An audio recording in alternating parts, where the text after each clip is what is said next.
Hi, welcome to the Sprouting Homestead. My name is Sarah and today's video is about making homemade ketchup.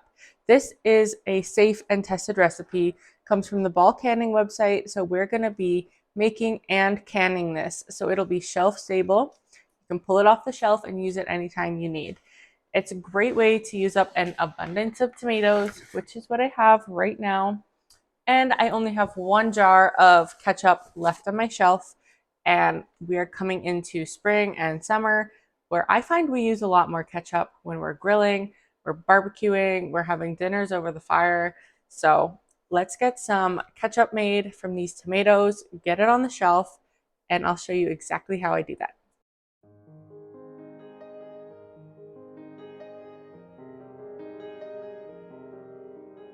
Okay, we are all set up. I've got my cutting board, knife, tomatoes, and a large stock pot.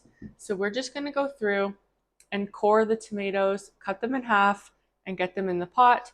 We're gonna dice our 4 onions, add those to the pot as well, and get that on the stove and get that cooking down. Once that's done cooking, we're gonna run that through a food mill, which is gonna remove the skins and the seeds. If you don't have a food mill and you don't want to do that, you could either leave those in, it would just be a different texture, your ketchup won't be as smooth, or you can de-seed the tomatoes and blanch them and remove the skins ahead of time.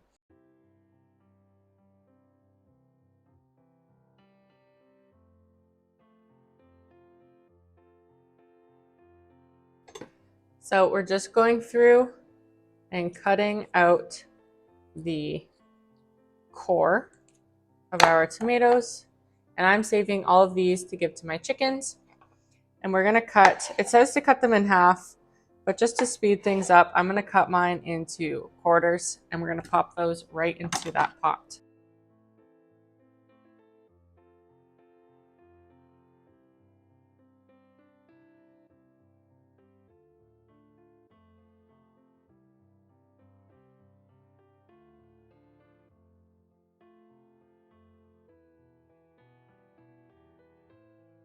Now we need about 3 cups or 4 medium onions. I'm just cutting the ends off and cutting the onions in half, removing the skins, and then I'll get to dicing them.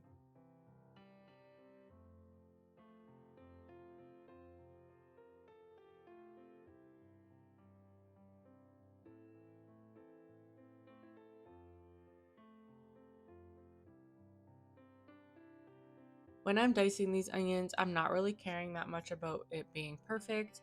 I'm just doing a quick dice. They're not even in size, but these are just going to go into the pot with the tomatoes and be cooked down until they are super soft.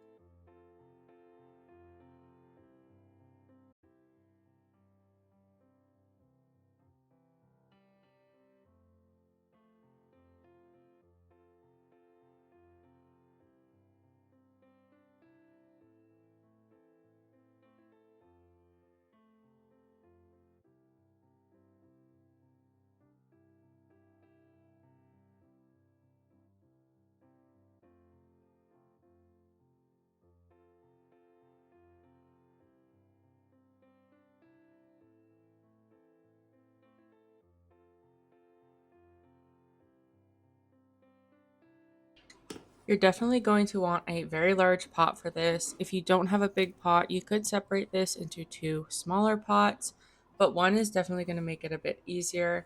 So I'm just adding the onions and then I'm going to get this on the stove on a medium-low heat, making sure that I'm stirring it often so that nothing sticks to the bottom and burns.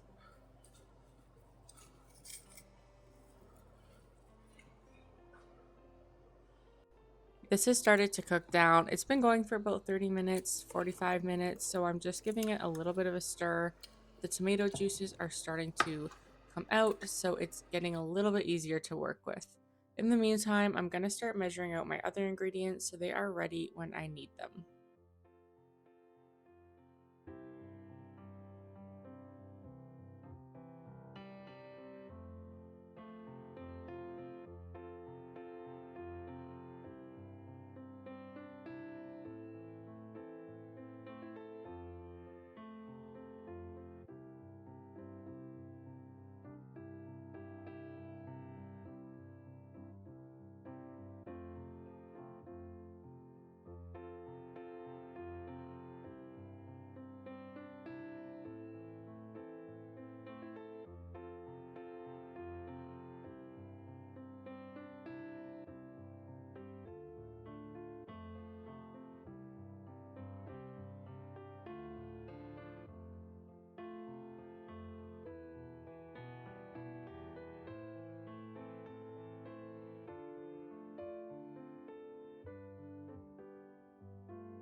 So I am running the tomato and onion through the food mill now. It cooked down long enough that it got soft and ready to be ran through. So I have the KitchenAid attachment.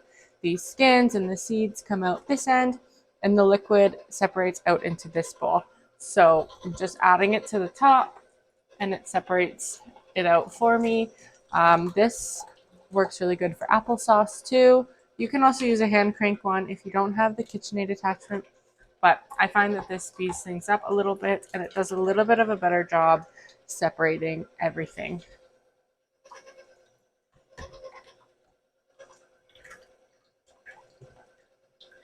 It can get a little messy. There's some tomato splatters, and be careful because this is hot. So if it splatters, it might burn, but just go slow. I only have my mixer on speed 2, so it's not going crazy.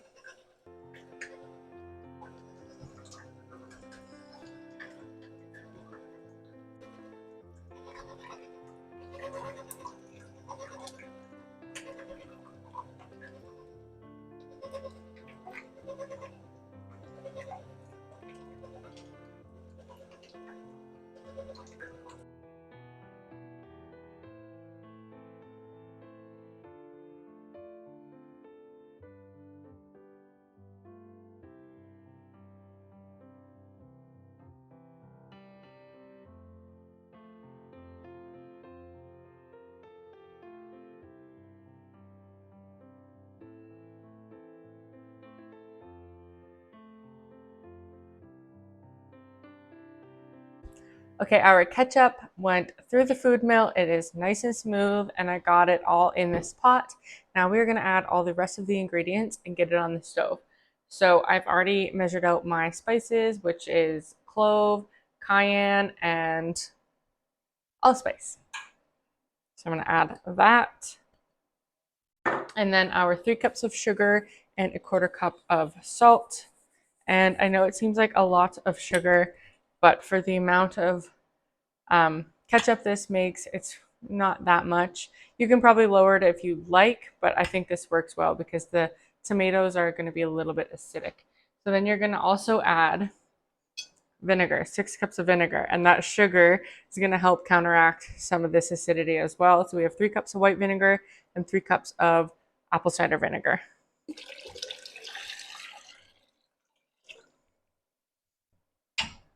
And then we need 1.5 cups of tomato paste. I just buy the Kirkland organic, and that equals to about 2.5 jars. So I'm gonna open these, add them in there, and then get this on the stove.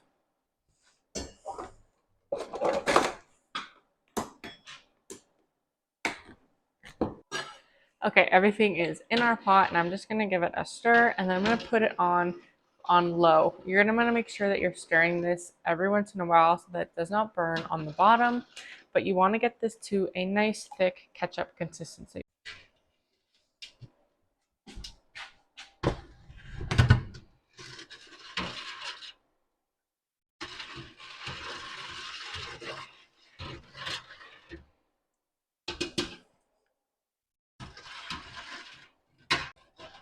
You can see how thin this is right now, so we need to reduce this for quite a few hours and get this to a nice thick consistency.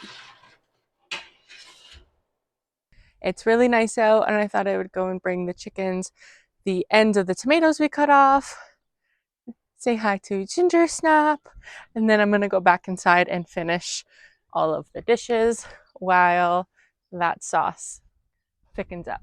Hey, Gingy. Okay, let's go see the chickens.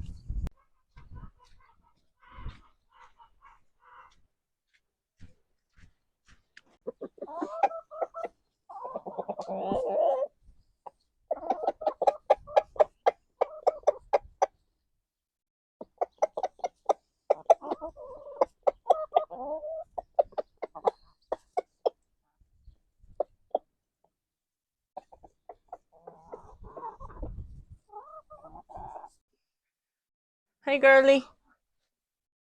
Oh, let me see. Let me see. Okay, this has been simmering down for a few hours now. I've been stirring it and it's getting there. It started at the top here and it's reduced pretty well, almost halfway, but it's not quite where I want it yet. So I'm just going to let this keep simmering. And in the meantime, I'm going to get my canning pots and canning jars all cleaned up and ready to go.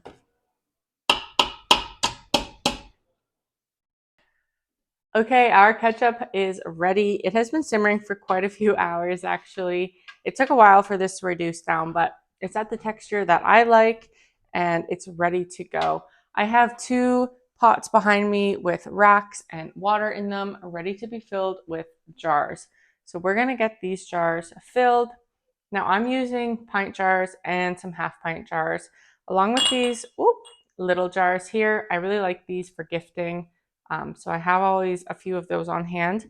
So I have my canning funnel, my canning tongs, my headspace and debubbler tool, along with a wet rag to wipe the rims of the jars before we put the lids and the rings on to make sure there's nothing sticky or anything that's going to cause the lids to not seal. So let's get these jars filled, and we are filling these to a 1/2 inch headspace.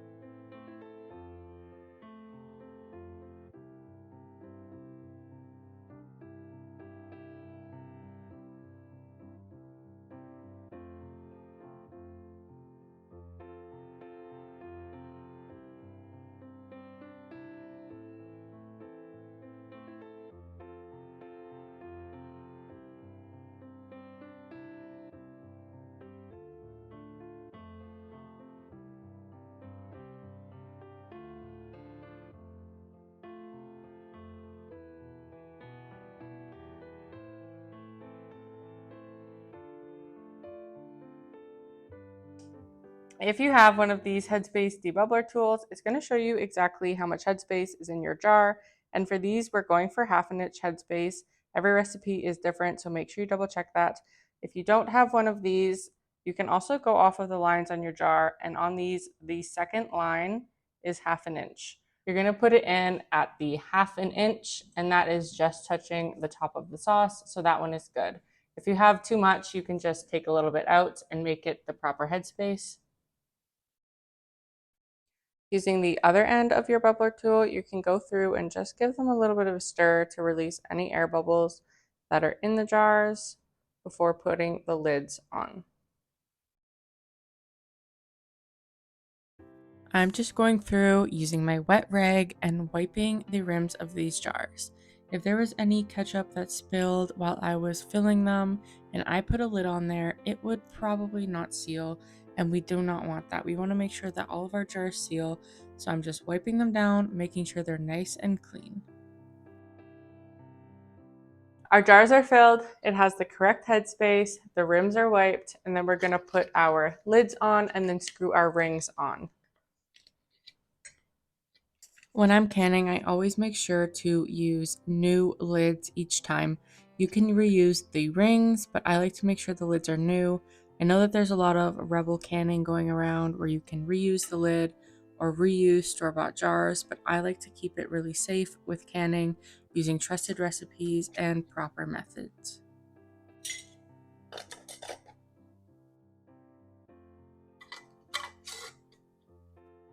When you are putting the rings on your jars and you hear someone say fingertip tight, that's exactly what it means. Do not over tighten your jars. Go just with your fingertips. Don't have any wrist movement. That's as tight as it goes. You don't want to crank this. You want it just fingertip tight. Now that our jars are filled, we are adding them to our pots. I highly recommend getting these jar tongs because it makes it really easy to gently set the jars into the hot water. I can put a link for these below. And always make sure when you are canning that you are adding hot jars to hot water or cold jars to cold water. The ketchup that we put into these jars was hot, so the water in these pots is hot. If you had hot jars going into cold water, the shock of that would break the jars. Now our water bath canners are filled.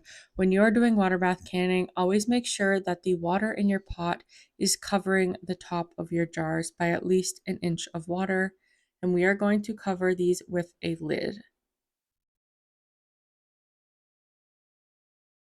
Now I am processing my jars for 20 minutes, but I am not starting that timer until the water comes to a full rolling boil. And you will need to adjust the processing time based on your elevation, and I will put a link for that below. Once your required processing time has finished, simply turn the heat off and remove the lid. You are going to let these jars sit in that water for 5 minutes before removing them from the pot.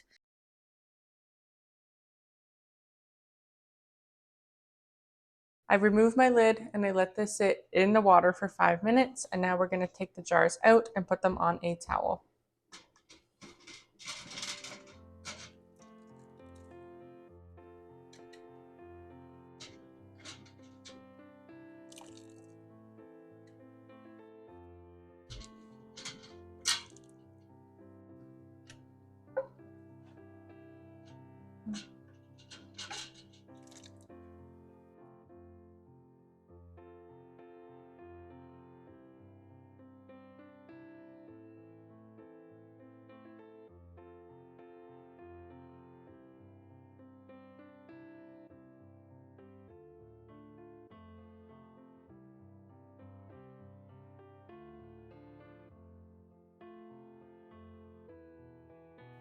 These jars are out of the water, they are still piping hot, and we're going to let them sit undisturbed overnight. And the next morning, I've moved all my jars together. They look amazing, and we're going to go through and test the seals on these ketchups.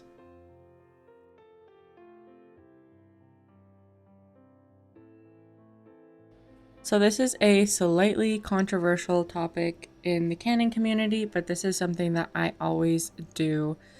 And that is remove the rings off of my jars and test the seals.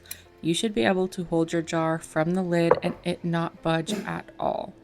If you are relying on that lid or that ring to keep your lid on, you're not canning correctly. That ring only serves a purpose in the canner, and that is to seal the ring in the hot water. Once those are cooled and out of the canner, those can be removed. It should be nice and loose, and you can hold it, and it should be perfectly sealed.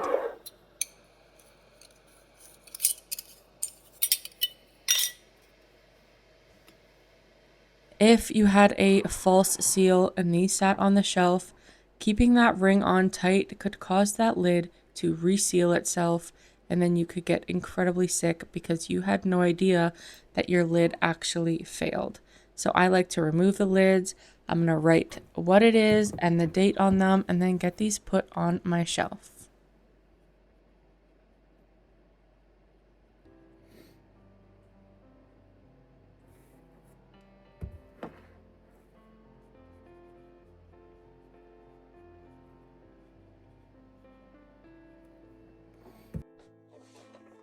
I would say this is my favorite part of canning, when I get to come down and fill up an empty spot on my shelf.